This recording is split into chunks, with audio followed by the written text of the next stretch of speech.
Karl, what did you kind of see out there offensively for you individually and then as a group that kind of made it hard, especially in the fourth quarter, to get the shots you needed? Didn't play with enough energy. It just looked tired, and on top of that, we just didn't move with that kind of approach. I feel, or we just didn't move as well as we usually do, and defensively, I don't. We got to get even more fast break points. That's something that we depend on, and obviously as well, just didn't do enough. We didn't do enough today. Is this a little bit about just adjusting to a completely different opponent and style of play than what you had last series in Denver?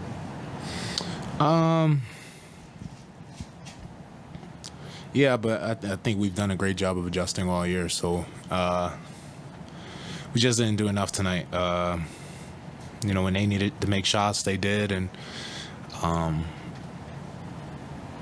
it's frustrating. It's frustrating when you feel that you could have gave yourself a better chance to win tonight.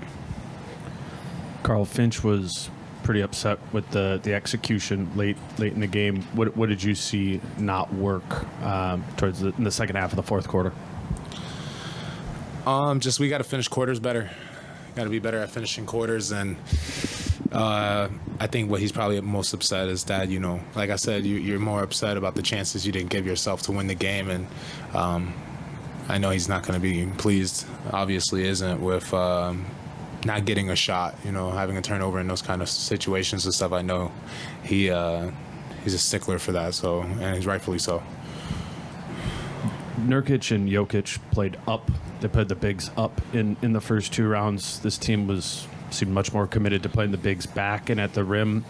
What changes in that, and how do you guys take advantage of that in game two?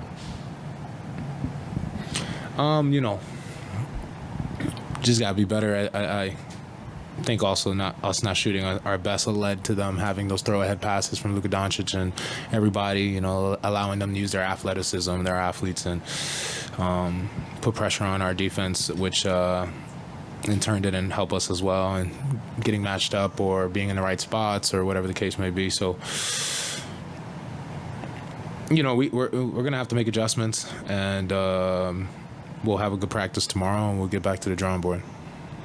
They had 44 points in the paint in the first half, 62 overall, so 18 in the second half. A lot of those points from Kyrie, a lot of it in the first half, obviously. Yeah. What adjustments did you make, and did you figure out things?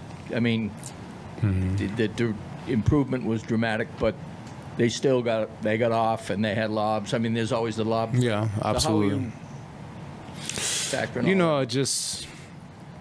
I think one, like I said, the energy, playing with a little more energy will cover up some mistakes in our aggressiveness. I think one thing that everyone in this room knows is that when we're playing Timberwolves the basketball and we're defending at a high level, we do tend to make mistakes, but we make up a lot of those mistakes in aggression and activity. Today when you're not having that kind of activity, aggression, it can't be covered up, So I think in the second half, from my perspective, I haven't watched the tape, obviously. I'm in the moment, but you could see a little more desperation in us, understanding that the game was getting away and the game, time was running down, and we had to give ourselves a chance and pick it up. So I think in that desperation, again, it goes back to our activity and our use of energy, and I think that's why in the second half we did a better job of maybe making them, miss that bunny or that dunk. Naz Reid has an amazing chase down block in the paint on I believe Jalen Green, or I don't know exactly, but those kind of things, those desperation activity had covered up a lot of our pain points. Another question?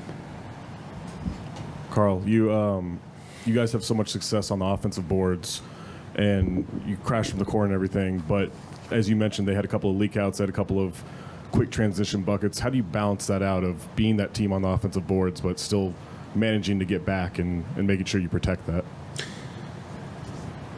Yeah, I mean, just you got to be a little more aggressive on the offensive end of offensive rebounding, especially on a night like tonight when we're not shooting our best. So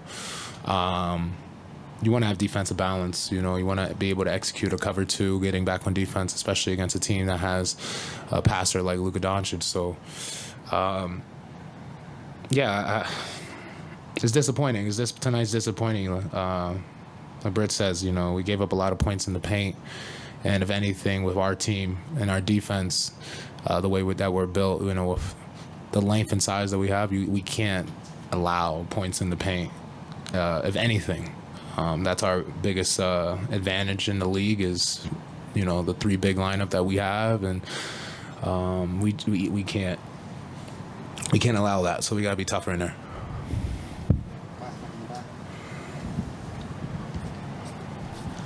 Karl, you were pretty upset when that offensive goaltending was called.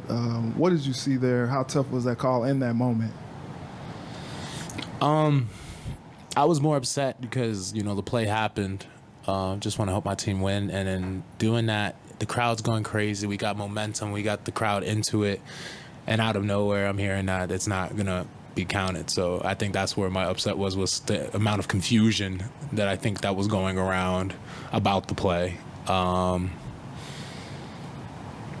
It's unfortunate, you know, in a game where we're not shooting well, you definitely will take those kind of points when they come around, and those hustle plays, and you know, we just didn't go our way. I mean, at the end of the day, though, that play didn't cost us the game. It was, like we said, the points in the paint. You know, the fact that we didn't get more fast break points, the fact that we didn't play Timberwolves defense.